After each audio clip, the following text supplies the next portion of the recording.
Everyone, welcome back to another video of life science zoology. आज हम पढ़ने वाले हैं इथोलॉजी के बारे में। एक्चुअली में इथोलॉजी क्या है?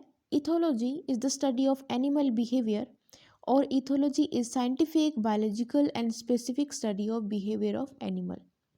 ठीक है, it is the recent branch of zoology. यानी कि अगर इथोलॉजी की हम बात करें तो इथोलॉजी क्या है? ब्रांच ऑफ जूलॉजी जिसके अंदर हम एनिमल बिहेवियर को स्टडी करते हैं, जंतुओं के व्यवहार को स्टडी करते हैं, उसको हम बोलते हैं इथोलॉजी। ठीक है, नेक्स्ट आता है animal behaviour has defined as. Animal behaviour को हम किस तरीके से डिफाइन करते हैं? फर्स्ट पॉइंट आता है observable and quantifiable events constitute behaviour. It is the directional activity necessary for survival. Behavior is the response of living matter to some form of stimulus. हम बहुत सारे पहले भी टॉपिक इसके रिगार्डिंग डिस्कस कर चुके हैं। जब भी ऑर्गेनिज्म को कोई स्टिमुलस मिलता है, वो स्टिमुलस कुछ भी हो सकता है, तो उसके रिस्पॉन्स में एनिमल सर्टेन अपना रिस्पॉन्स देता है। ठीक है, तो वो जो स्टिमुलस है उसके अकॉर्डिंग जो है एनिमल अपना रिस्पॉन्स देता है, जिसको हम बिहेवियर बोल सकते हैं। उसके बिहेवियर में भी चेंज आ सकता है। ठीक है, ये हम स्टडी कर चुके हैं। Behaviour include all those process by which an animal senses external world and adopt itself to that environment. ठीक है, तो बिहेवियर में वो सारे के सारे प्रोसेस इंक्लूड होते हैं जो एनिमल जो है सेंस करता है अपने एक्सटर्नल इन्वायरमेंट के अंदर, और अपने आप को उसके अकॉर्डिंग जो है रिस्पॉन्स करता है या ढाल लेता है। Movement of whole animal because of some external stimulus is known as behaviour. यानी कि जब भी कोई भी एनिमल मूवमेंट शो करता है, जब भी उसे कोई एक्सटर्नल स्टिमुलस मिलता है, तो उसी को हम बिहेवियर कहते हैं। उसके रिस्पॉन्स को हम क्या बोलेंगे? एनिमल बिहेवियर, कि उस पर्टिकुलर स्टिमुलस के लिए उसका किस तरीके का रिस्पॉन्स है। Behaviour is always a combined result of the action of many body organ. Behaviour include all movements, gesture, posture, change of colour, vocalisation displayed by an animal. Next हम पढ़ते हैं ब्रांचेज ऑफ इथोलॉजी। तो ethology जो है उसकी अलग अलग branches हैं। पहला आता है इको इथोलॉजी। इको इथोलॉजी के अंदर हम क्या स्टडी करते हैं? In this branch the relationship between the behaviour of a species and other living and non living component of the environment are investigated. तो इको इथोलॉजी क्या है? जहाँ पे हम किसी भी एक पर्टिकुलर स्पीसीज का जो बिहेवियर है वो किस तरीके का है, यानी कि उसका रिलेशनशिप किस तरीके का है विद अदर लिविंग ऑर्गेनिज्म, या फिर हम बोले नॉन लिविंग कॉम्पोनेंट, यानी कि इन्वायरमेंट के नॉन लिविंग कॉम्पोनेंट या फिर लिविंग ऑर्गेनिज्म के साथ में उसका किस तरीके का बिहेवियर रिलेशनशिप है, उसको हम स्टडी करते हैं अंडर इको इथोलॉजी। ठीक है, नेक्स्ट आता है बिहेवियरल फिजियोलॉजी, जिसको हम इथोफिजियोलॉजी भी कहते हैं। Deals with the physiological basis of behaviour. Two of its main सब ब्रांचेस आर न्यूरोइथोलॉजी एंड इथो एंडोक्राइनोलॉजी। तो न्यूरोइथोलॉजी और इथो एंडोक्राइनोलॉजी एक ये इसकी सब ब्रांचेज होती हैं बिहेवियरल फिजियोलॉजी की। ठीक है, इसको हम पढ़ते हैं। अगर हम न्यूरोइथोलॉजी की बात करें, deals with the sensory process and central nervous system.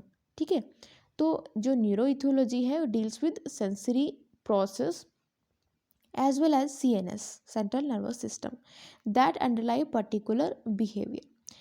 Next आता है दूसरी सब ब्रांच जो है ethoendocrinology, deal with the relationship या relation between hormone and behaviour. Next आता है ethogenetics, is also known as behaviour genetics. इसे behaviour genetics भी आप बोल सकते हैं, and deal with the genetic basis of behaviour. ठीक है, तो ये जेनेटिक बेसिस ऑफ बिहेवियर से डील करता है इथोजेनेटिक्स। क्लियर है? नेक्स्ट आता है behavioural embryology, is concern with the parental development of the behaviour pattern. Next आता है human ethology, concern with the study human behaviour with ethological method. तो ये सारी की सारी क्या है, ब्रांचेज होती हैं इथोलॉजी की। ये सब ब्रांचेज है जिसमें अलग अलग तरीके से एनिमल बिहेवियर को स्टडी किया जा रहा है। तो ओवरऑल इथोलॉजी के अंदर हम क्या स्टडी करते हैं, एनिमल बिहेवियर को स्टडी करते हैं। लेकिन ये जो ब्रांचेज अभी हमने डिस्कस किए हैं उसके अंदर जो है हम अलग अलग कंसर्न लेते हैं, अलग अलग तरीके से जो है स्टडी की जाती है एनिमल बिहेवियर की। नेक्स्ट हम बात करते हैं differences between ethologist and psychologist. तो इथोलॉजिस्ट और साइकोलॉजिस्ट में क्या क्या डिफरेंस होते हैं वो हम देखते हैं। इथोलॉजिस्ट जो होते हैं work in forest, national park and in reserves. तो जो इथोलॉजिस्ट होंगे वो कहाँ पर जो है काम करेंगे, कहाँ पे रिसर्च करेंगे, इन फॉरेस्ट या फिर नेशनल पार्क में जो है जहाँ पे नेचुरल हैबिटेट होता है एनिमल्स का वहाँ पे वो स्टडी करते हैं। लेकिन जो साइकोलॉजिस्ट होते हैं दे वर्क इन लेबोरेटरीज, यानी कि लैब्स के अंदर वो काम करेंगे, फील्ड वर्क नहीं करते हैं। नेक्स्ट आते हैं इथोलॉजिस्ट की बात करें तो वो watch animals in their natural habitat. ठीक है, तो नेचुरल हैबिटेट में जो है वो एनिमल्स पर वॉच रखते हैं, उन्हें ऑब्जर्व करते हैं। दे रेयरली किल एनिमल्स, यानी कि एनिमल्स को वो किसी भी तरीके का हार्म नहीं पहुंचाते हैं। Psychologist watch animal in captivity, they let their animal remain in cages and may kill them for experimental uses. तो अक्सर जाहिर सी बात है जो साइकोलॉजिस्ट होते हैं उनका जो है लेबोरेटरी के अंदर काम होता है, तो डेफिनेटली एनिमल को वो जो है केज के अंदर रखते हैं और कभी कभी अपने एक्सपेरिमेंटल यूज़ के लिए जो है एनिमल को किल भी करते हैं। इथोलॉजिस्ट की अगर हम बात करें तो उनको स्टडी करने के लिए, यानी कि एनिमल बिहेवियर को स्टडी करने के लिए वो कैमरास जो है वो यूज़ में लेते हैं। ठीक है, बाइनोकुलर यूज़ लेते हैं, स्टॉप वॉच, जीपीएस सिस्टम वगैरह का यूज़ करते हैं ताकि वो एनिमल की लोकेशन को, उसके बिहेवियर को जो है रिकॉर्ड कर सके वगैरह वगैरह जो इंस्ट्रूमेंट वो काम में लेते हैं। वहीं पे अगर हम साइकोलॉजिस्ट की बात करें, use specially design boxes, mazes and other instrument. तो उनके पास अपनी अलग तरीके के स्पेशलाइज्ड जो है इंस्ट्रूमेंट होते हैं। इथोलॉजी जो होते हैं study wide variety of animal from on to animal, अलग अलग तरीके के जो हैं ये एनिमल्स को स्टडी करते हैं, यानी कि डजन मैटर कि जो एनिमल है उसका साइज़ कितना है, छोटी चींटी से लेकर के बड़े जानवर तक कोई स्टडी करते हैं इथोलॉजिस्ट। वहीं पे हम साइकोलॉजिस्ट की बात करें तो study few selected animals only like rat, cat, pigeons, chimpanzees etcetera. तो कुछ सेलेक्टेड एनिमल्स को ही स्टडी करते हैं। इथोलॉजिस्ट जो होते हैं कोरिलेट बिहेवियर विद इन्वायरमेंट और वाइस वर्सा। तो ये इन्वायरमेंट से जो है रिलेट करते हैं एनिमल बिहेवियर को, कि इन्वायरमेंट के जो है रिलेशन में किस तरीके का एनिमल का बिहेवियर है। साइकोलॉजिस्ट जो होते हैं correlate behaviour with body psychology, sorry physiology, specially nervous system. तो ये पर्टिकुलर जो है बॉडी की फिजियोलॉजी से जो है रिलेट करते हैं, कोरिलेट करते हैं एनिमल बिहेवियर को, specially with the nervous system. Next आता है contribution of various scientist in the field of ethology, यानी कि अलग अलग साइंटिस्ट का किस तरीके का कंट्रीब्यूशन रहा इन द फील्ड ऑफ इथोलॉजी। सबसे पहले हम बात करते हैं अरस्तु was the great Greek philosopher, first time wrote excellent description of animal behavior in his book Historia Animalia, meaning the history of the animal. He collected a great deal of information on animals and wrote that book also possessed insight and love of the family. तो इन्होंने सबसे पहले जो है animal behaviour को introduce करवाया था अपनी उन्होंने बुक में, हिस्टोरिया एनिमिलिया के अंदर जो है इन्होंने अपनी बुक में मेंशन किया था एनिमल बिहेवियर के बारे में। हिस्टोरिया एनिमिलिया यानी कि हिस्ट्री ऑफ एनिमल। ठीक है, तो इन्होंने अलग अलग तरीके की इन्फॉर्मेशन जो है इनमें लिखी थी कि किस तरीके से जो है एनिमल अपनी फैमिली को लेकर के लव शो करते हैं। उसके बाद आते हैं William Harvey, a scientist of 17th century study breeding, nesting, incubating behaviour of many birds. तो इन्होंने बर्ड्स पे स्टडी किया था, जहाँ पे इन्होंने ब्रीडिंग के बारे में, नेस्टिंग के बारे में, इंक्यूबेटिंग के बारे में जो है स्टडी किया था बर्ड्स के ऊपर। नेक्स्ट आते हैं Charles Darwin. Was the first one to make scientific study of animal behavior. His book The Aggression of the Emotion in Man and in the Animal 1872 में इन्होंने जो है बुक लिखी थी, gave detail description of animal behaviour, जो कि animal behaviour को detail describe करती थी। ठीक है, तो चार्ल्स डार्विन ने बुक लिखी थी इन 1872। उनके बाद में जो है जॉन रॉबसन ने जो है एनिमल इंटेलिजेंसी के ऊपर स्टडी किया था, ये इन्हीं के स्टूडेंट थे, और उन्होंने भी जो है बुक लिखी थी ऑन एनिमल इंटेलिजेंस। ठीक है, नेक्स्ट बात करते हैं Charles O Whitman. In 1908 a zoologist at the University of Chicago, USA, studied the behavior of pigeon and dove. He wrote some of his observation in his book entitled animal behaviour. तो इन्होंने भी एक book लिखी जिसका title उन्होंने दिया animal behaviour. Basically इन्होंने pigeons के ऊपर और डव्स के ऊपर जो है स्टडी की थी। क्लियर है। नेक्स्ट आते हैं Oscar हेनरोथ was a German zoologist. He devoted his life studying waterfowls and wrote a book ethology of Entide। तो इन्होंने अपनी बुक लिखी थी ऑस्कर हेनरोथ के ने। ठीक है, इन्होंने भी स्टडी की थी वाटरफॉल्स के ऊपर। नेक्स्ट बात करते हैं Konrad Lorenz, Niko Tinbergen and Karl von Frisch. These three shared a Nobel Prize in 1972 to 1973 for their remarkable contribution in the field of animal behaviour. किस तरीके से इन्होंने जो है एनिमल बिहेवियर को स्टडी किया, किस तरीके से एक्सपेरिमेंट किए अपने, वो अभी हम पढ़ते हैं आगे।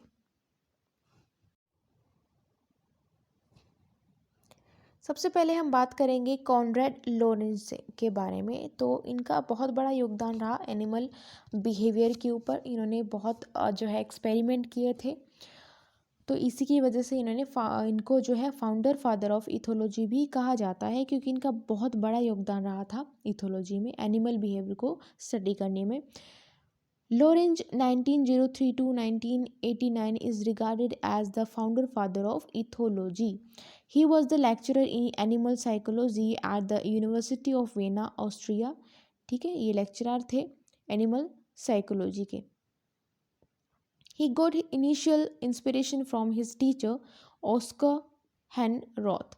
तो इन्हीं की टीचर से इन्हें जो है इंस्पिरेशन मिली थी, ऑस्कर हेनरोथ, जो कि खुद एनिमल बिहेवियर पे स्टडी जो है कर रहे थे। Lorenz used to live in a farm house. जो लॉरेंस हैं वो फार्म हाउस में रहा करते थे, मतलब उनके पास बहुत सारे पेट थे। ही ऑब्जर्व्ड श्रू, frog, monkey, dog, jackdaw and mainly grey lag geese, on which he carried out extensive study and developed a theory of imprinting and childhood learning during the critical period। तो बहुत सारे जो हम इम्प्रिंटिंग के बारे में पढ़ चुके हैं, चाइल्डहुड लर्निंग के बारे में हम पढ़ चुके हैं, तो ये जो फिनोमिना है ये इन्होंने ही दिए थे। ठीक है, यानी कि इन्होंने इसी पे स्टडी की थी, मेनली इन्होंने स्टडी की थी ग्रे लैग गीज के ऊपर। ठीक है, तो वहाँ से इन्होंने अलग अलग चीज़ें जो है एक्सपेरिमेंट अलग अलग परफॉर्म किए थे, उनके बेसिस पे इन्होंने स्टडी किया था, और जो है इम्प्रिंटिंग के बारे में बताया था, और भी बहुत सारी चीज़ों के बारे में इंट्रोड्यूस करवाया था। बेसिकली एनिमल बिहेवियर को स्टडी किया था। ठीक है, तो एक्सपेरिमेंट किया करते थे उन्हीं के ऊपर। जैसे कि अगर हम बात करें तो इन्होंने जो है मेनली एक्सपेरिमेंट किया था ग्रे लैग गीज के ऊपर। तो जब उन्होंने यानी कि ग्रे लैग गीज ने एग दिए, तो उन्होंने हाफ जो एग थे वो एक्चुअली में उनके मदर के पास में छोड़े, जो उनकी मदर थी। जो हाफ थे वो अपने पास में उन्होंने रख लिए। ठीक है, और जब वो हैच किए तो उनमें से जो 50% थे वो उन्होंने एक्चुअली में अपनी मदर को देखा था। बाकी के जो 50% जो कि लॉरेंस के पास में थे, उन्होंने हैच होते ही सबसे पहले जो है लॉरेंस को देखा था। तो वो इम्प्रिंट हो गए थे लॉरेंस से। ठीक है, कॉनरेड लॉरेंस से वो इम्प्रिंट हो गए थे, उन्हीं को जो है वो अपनी मदर समझने लगे थे। तो ये जो इम्प्रिंटिंग का फिनोमेना है ये लॉरेंस ने ही दिया था। ठीक है, और वो जो बच्चे थे वो उनको फॉलो करने लगे थे। ठीक है, तो उन्होंने ये फिनोमेना जो था इम्प्रिंटिंग का वो दिया था कि ये भी एक तरीके का क्या है, एनिमल बिहेवियर है। He wrote popular book like King Solomon ring 1952 के अंदर, man with dog and on aggression, ये बुक इन्होंने लिखी थी। नेक्स्ट आते हैं Karl von Friis.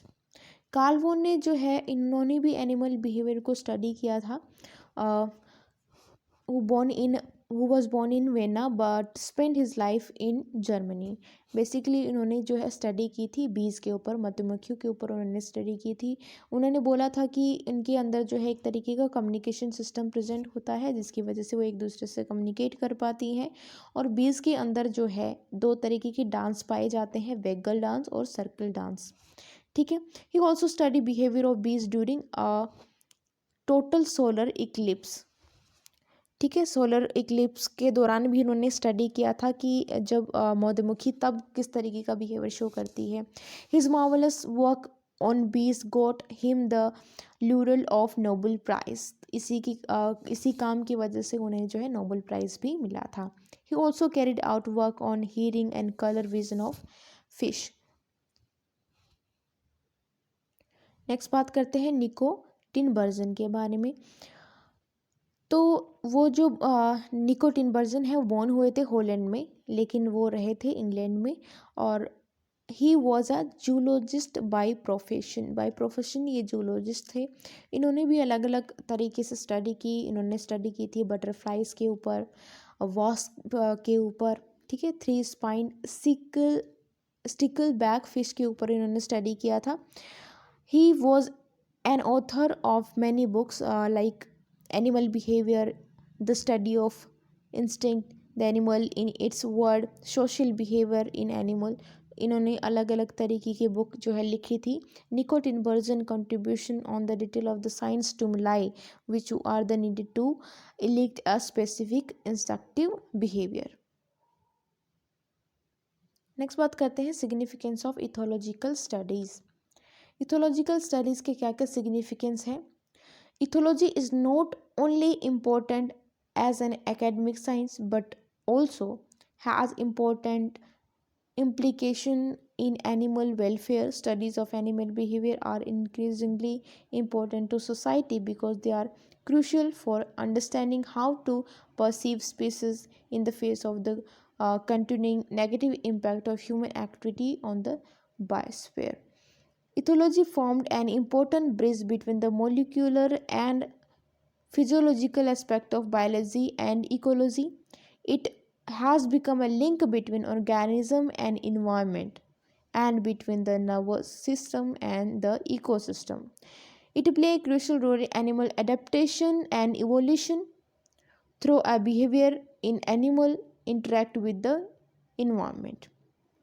Ethology has application in human behavior, neuroscience, the study of animal welfare and to the education of future generation. तो इतने सारे सिग्निफिकेंस है इथोलॉजिकल स्टडीज़ के। ठीक है, यानी कि हम इंट्रैक्शन पता लगा सकते हैं, हमें बहुत सारी चीज़ों का जो है नॉलेज होता है।